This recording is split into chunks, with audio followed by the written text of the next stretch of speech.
Bonjour Éric Bernard. Bonjour madame, bienvenue au centre social Marly-aux-Poissons de l'association Avenir Jeune.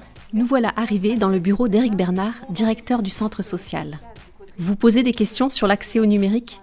Éric Bernard nous parle des actions et des projets menés en faveur des habitants sur son territoire. Quelles sont les missions du centre et quelles actions menez-vous ? Tout d'abord, la mission principale, moi je dirais que c'est d'accueillir tous les publics sans distinction de classe sociale. Et à Avenir Jeune, on a une mission, ou des missions. On accueille, on écoute, on comprend et on accompagne les personnes dans leur démarche sans faire à leur place. Et quelle est la composition de votre équipe ? La composition de l'équipe au centre social Marly-aux-Maupassants, c'est une conseillère en économie sociale et familiale, Audrey, qui travaille sur le thème de la parentalité, la petite enfance et aussi sur les ateliers de vie quotidienne pour les adultes. On a une référente jeunesse qui travaille sur les 11-17 ans, sur les problèmes d'exclusion, les problèmes de déscolarisation et les loisirs, parce qu'il ne faut pas oublier que les jeunes viennent aussi pour des loisirs. Nous avons la même personne qui travaille sur les 18-25 ans pour tout ce qui est emploi, simulation d'entretien d'embauche que l'on va faire bientôt le 22 septembre avec une RH de chez L'Oréal. Nous avons 2 référentes RSA qui accueillent tous les allocataires du RSA envoyés par le département. Nous avons 2 animateurs jeunes, Stéphane et Michael, qui font plutôt les lieux d'accueil de loisirs de proximité pour les 11-17 ans. On a un comptable, on a un aide-comptable, on a 2 adultes relais médiateurs de rue qui travaillent beaucoup sur les seniors et la communication dans la rue, comme ça se dit, comme ils sont médiateurs de rue, on travaille aussi avec eux sur la communication externe. Bien souvent, ce sont eux qui vont sur le marché faire de la communication, justement parler de ces violences intrafamiliales. Qu'est-ce qui a changé avec la crise sanitaire ? Aujourd'hui, depuis le 16 mars 2020, il y a eu un véritable virage. On a dû s'adapter. Il n'y avait plus de présentiel, donc on a dû adapter nos actions, nos interventions, notre relation, nos liens sociaux avec nos usagers, nos adhérents. On a dû partir sur la téléphonie au départ parce qu'on n'était pas préparé et ici à Avenir Jeune, on ne faisait pas beaucoup de visio. Aujourd'hui, beaucoup d'activités se font en présentiel avec la restriction par rapport au protocole sanitaire, c'est-à-dire 6, parfois 8, sans l'animateur, mais on fait aussi de la visio.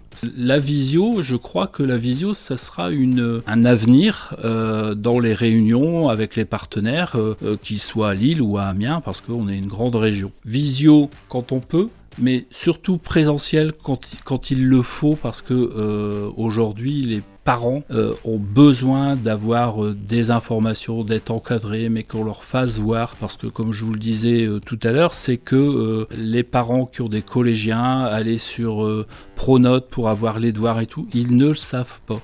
Et donc tout ça, nous, on leur fait voir comment aller sur ces dispositifs de l'éducation nationale, mais aussi sur les dispositifs des droits que peut avoir un usager du centre social concernant l'allocation, le RSA et autres dispositifs.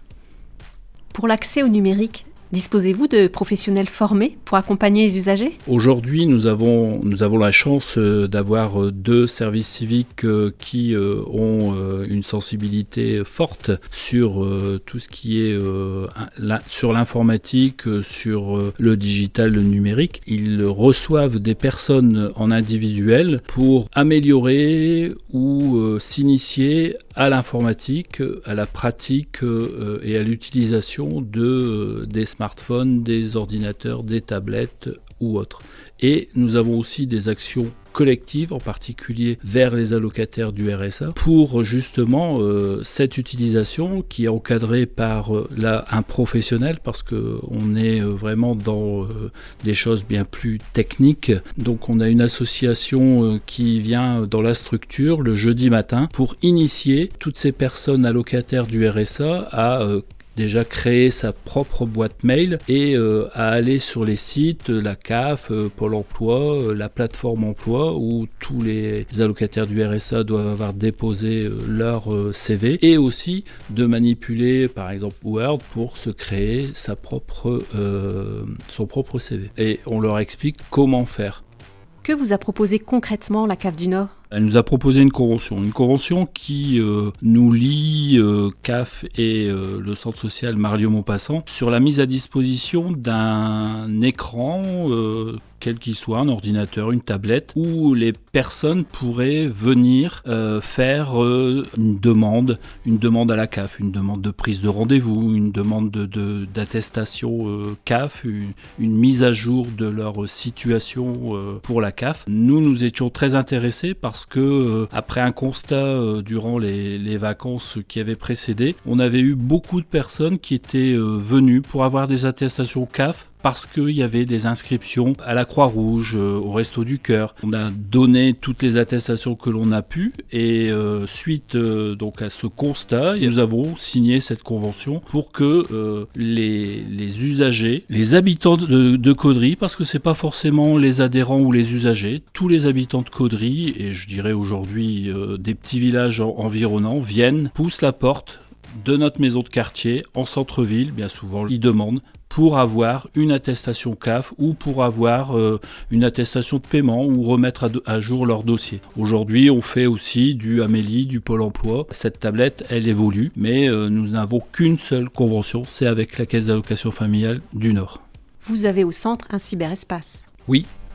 Un cyberespace qui a été rénové grâce à l'aide de la CAF de cet été, parce que nos PC est un peu vieillissant, donc l'aide de la CAF nous a permis de changer tous nos PC. Le soir, les jeunes, pour faire leurs devoirs, viennent consulter ce qu'on appelait nous le cahier de texte, là ça s'appelle Pronote. Ils vont sur Pronote pour avoir toute la liste de leurs devoirs, si les profs sont absents le lendemain et tout. Et à la suite de ça, ils peuvent aussi jouer en réseau avec un animateur. Avec des partenaires, vous développez un nouveau projet sur l'inclusion numérique. Oui.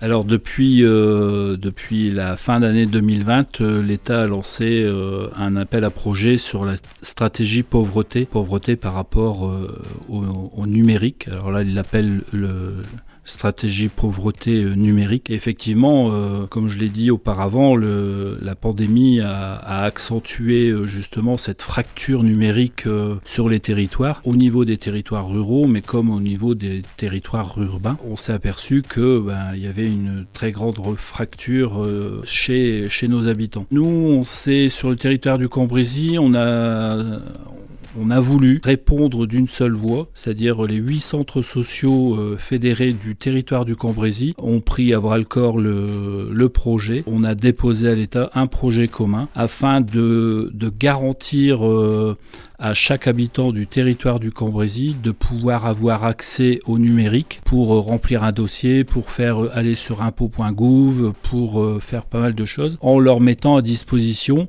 une flotte de tablettes avec... Alors, quand on dit une flotte de tablettes, c'est aussi une flotte d'accès, de points d'accès à Internet. Parce que dans les communes, certaines communes sont encore très peu dans le Cambrésis, mais il y a encore des zones blanches. Et donc, on va se doter d'Airbox. C'est comme des box, mais qui sont connectés avec nos propres identifiants. Et on pourra aller dans des villages, des villages de 150, 200, 300 habitants, pour justement donner la possibilité aux habitants de se connecter, de faire des usages informatiques avec notre matériel. Avez-vous des appuis sur le territoire ? On s'appuie sur le territoire à 2 centres sociaux, l'association jeunesse rurale de Noyelles-sur-Escaut et le centre social famille rurale de Wallincourt, qui sont 2 centres sociaux connectés ruraux. Tout le monde connaît les centres sociaux connectés lillois, et sur le territoire Nord-Pas-de-Calais, il y a quelques centres sociaux ruraux ruraux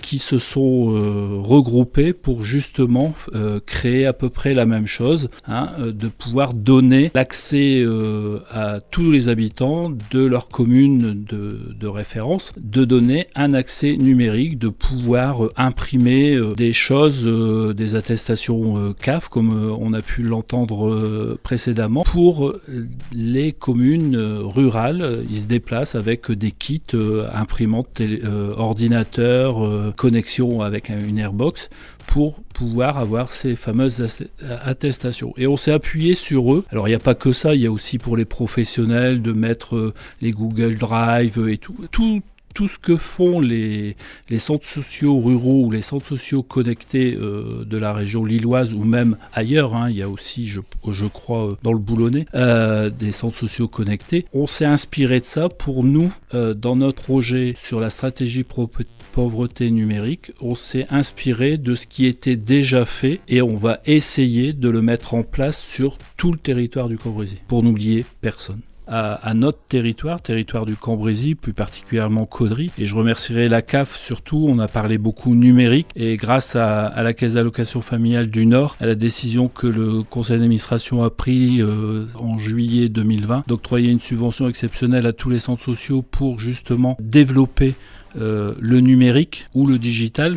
Chacun prendra le mot qu'il voudra. Dans les centres sociaux, ça nous a fait beaucoup de bien et ça nous a permis d'acquérir du matériel pour aller de l'avant et voir devant, voir l'avenir. Parce qu'aujourd'hui, je pense que sans faire de trait sur ce qui est derrière nous, mais il faut voir devant et il faut que l'on réfléchisse autrement sur toutes nos actions dans nos structures de proximité.